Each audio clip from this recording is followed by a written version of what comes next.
దశకాంత దశగ్రీవ దశోన్ముఖుడు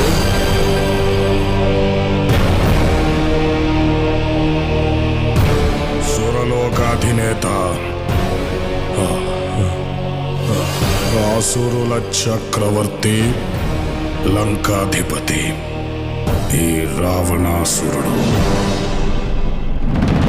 ఏ నామస్మరణ చేసిన ముల్లోకాలకు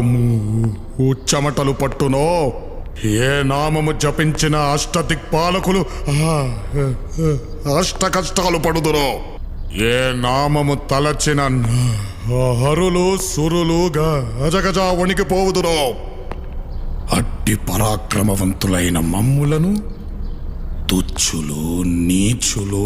అల్పులు అధములు అయిన మా సోదరులు అవహేళన చేయుటయా? ఇప్పుడే మా కథాదండము చే వీరిసి శిరస్సును